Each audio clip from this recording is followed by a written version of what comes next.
Hello everyone, नमस्कार and welcome. दूसरी चीज जो हमारे बड़े बुजुर्ग करते थे वो था काम धूप में ज्यादा करना।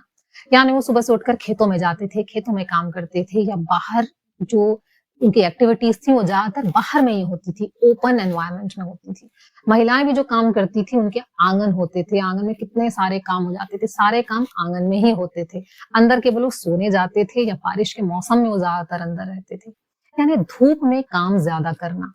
अब धूप में क्या होता है ये आपको बहुत अच्छे से पता है कि जब आपका एक्सपोजर सन में ज्यादा होता है, यूवी रेज जब आपकी बॉडी को ज्यादा पड़ती हैं, उतना ही ज्यादा विटामिन डी का प्रोडक्शन आपकी बॉडी में होता है। अब आप कहेंगे हाँ हाँ पता है हमको कि उससे बोन्स अच्छी होती हैं। ये केवल बोन अच्छा नहीं करता है, विटामिन डी से आपकी फॉस्फेट और कैल्शियम तो रेगुलेट होता है नेचुरली, वो बोन बिल्डिंग के लिए बहुत इंपॉर्टेंट चीज है। पर इसके अलावा विटामिन डी एंटी कैंसरस है, यानी कैंसर सेल्स का प्रोडक्शन कम करता है, उनको रोकता है। ये एंटी इन्फ्लामेटरी है, आपके बॉडी का जो एक्सट्रीम इन्फ्लामेशन है उसको कंट्रोल करने का काम करता है। और ये टी सेल्स का जो इम्यून रिस्पॉन्स है, जो आपकी टी लिम्फोसाइट्स की इम्यून रिस्पॉन्स है, उसको भी रेगुलेट करता है। और सारी बॉडी की जो प्रॉब्लम की जो मेन वजह होती है वो क्या होती है? इन्फ्लामेशन के कारण। तो ये इन्फ्लामेशन को कंट्रोल करता है, यानी बॉडी में दूसरी बीमारियों को होने से रोकने में मदद करता है। विटामिन डी आपकी बॉडी में स्टोर्ड भी रह सकता है, जो हम सन से लेते हैं, बाहर एक्सपोजर से लेते हैं, वो प्रो हार्मोन होता है। प्रो हार्मोन जैसे ही आपकी स्किन से अंदर जाता है, सर्कुलेशन में जाता है, लिम्फ में जाता है, पूरे सर्कुलेशन से लिवर उसको कलेक्ट कर लेता है और उसको मेटाबोलाइट्स में कन्वर्ट करता है, यानी जो यूजेबल फॉर्म है उस फॉर्म में ये कन्वर्ट करता है।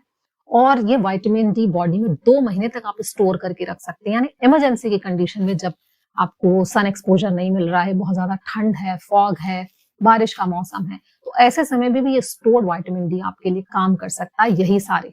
लेकिन अगर आपने एक्सपोजर ही बिल्कुल कम कर दिया, सुबह से उठ के आप घर के अंदर ही हैं, बाहर जाने का काम ही नहीं है, काम भी आपके जितने होते हैं, एक जगह से दूसरी जगह भी ट्रैवलिंग भी जो आपकी होती है सन एक्सपोजर के बिना होती है, तो आपने विटामिन डी को स्टोर करना तो छोड़िए, जो नेचुरल नॉर्मल जितना डेली की रिक्वायरमेंट है वो रिक्वायरमेंट भी आप पूरी नहीं कर पा रहे हैं। इसी वजह से आपको इतनी सारी बीमारियां हो रही हैं। और इसी लाइट के एक्सपोजर से, इसी सन के एक्सपोजर से मेलाटोनिन भी तो बनता है आपकी बॉडी में। और जिनकी बॉडी में अच्छे से मेलाटोनिन बन रहा है, नेचुरली उनकी नींद बहुत अच्छे से होगी। और ये जो मेलाटोनिन है ये हमेशा डार्क, जो डार्कनेस होती है, यानी सन जब डूब जाता है तब ये मेलाटोनिन रिलीज होता है। और ये रिलीज कौन करता है? ये करता है सेरोटोनिन। यानी जितना ज्यादा आपकी बॉडी में सेरोटोनिन बनेगा, उतना ही ज्यादा अच्छे से प्रोडक्शन मेलेटोनिन का भी होगा। और सेरोटोनिन आपकी बॉडी में क्या करता है? आपके मूड को अच्छा रखता है, आपको फोकस्ड रखता है, आपको काम रखता है। तो जिन लोगों में भी डिप्रेशन की प्रॉब्लम हो रही है, एंजाइटी की प्रॉब्लम हो रही है, स्ट्रेस की प्रॉब्लम हो रही है, उन सब लोगों में सेरोटोनिन का लेवल कम हो जाता है। अगर आप सन का एक्सपोजर करेंगे, सुबह सुबह धूप में जाएंगे, थोड़ी देर धूप में बैठेंगे, धूप में कुछ काम करेंगे, कुछ एक्टिविटीज है, व्यायाम है, ये आप धूप में करिए, कम से कम आधे घंटे के लिए आप धूप में अपने आप को एक्सपोज जरूर करिए। ये सब करने से आप अपनी बॉडी में सेरोटोनिन का लेवल बढ़ाएंगे, जो कि आपके किसी भी काम को करने की जो एफिशिएंसी कई गुना बढ़ा देगा। और साथ में आपकी नींद बहुत अच्छी आ जाएगी, क्योंकि आपको जैसे ही जब आपके सोने का टाइम है, आपको सोने के लिए कोई एफर्ट्स नहीं करने पड़ेंगे, क्योंकि मेलाटोनिन का प्रोडक्शन भी अच्छे से हो रहा है। ये इंसोम्निया को तो रोकता ही है, साथ में premenstrual syndrome, seasonal affective disorder जिसको कहते हैं, इसको भी रोकने में मदद करता है। साथ में इस सन एक्सपोजर से, यानी यूवीए, अल्ट्रावायलेट जो ए और बी रेज होती हैं, ये आपकी बॉडी में इम्यूनोसप्रेसिव इफेक्ट भी प्रोड्यूस करती हैं। इम्यूनोसप्रेसिव का मतलब ये नहीं है कि आपकी बॉडी का जो इम्यून सिस्टम है वो खराब हो जाएगा या सप्रेस हो जाएगा। इसका मतलब ये है कि जो साइटोकाइंस होते हैं उनको अप रेगुलेट करते हैं। साइटोकाइंस क्या होते हैं? एक तरीके के प्रोटीन मॉलिक्यूल्स होते हैं जो कि सेल्स और इम्यून रिस्पॉन्स के बीच एक कनेक्शन बनाने की कोशिश करते हैं। जो टी सेल्स होती हैं ये साइटोकाइंस को रिलीज करती हैं जब इन्फ्लामेशन की कंडीशन होती है, कोई इंजरी हो गई, चोट लग गई, कोई बीमारी हो गई, तो इस साइटोकाइंस के रिलीज बढ़ जाता है। तो जब ये एक्सपोजर बढ़ता है आपका यूवी रेस से, इस एक्सपोजर से जो टी रेगुलेटरी सेल्स हैं वो सेल्स ज्यादा एक्टिवेट होती हैं और ये कंट्रोल करती हैं जो सेल्फ रिएक्टिव टी सेल्स होती हैं।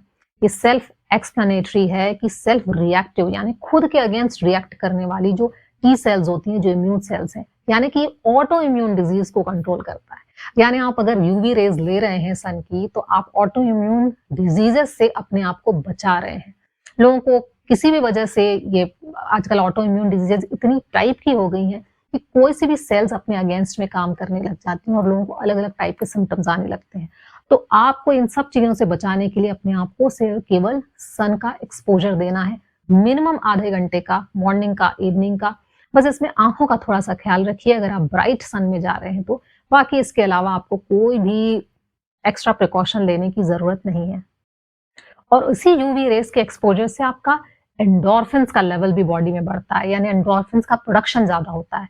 ये एंडोर्फिन्स एक नेचुरल ओपिएट्स की तरह काम करते हैं, जो कि पिट्यूटरी ग्लैंड रिलीज़ करती है, आपकी हाइपोथैलेमस रिलीज़ करती है। और ओपिएट से आप समझ गए होंगे कि इसका काम क्या है? ये आपके शरीर में पेन कम करता है।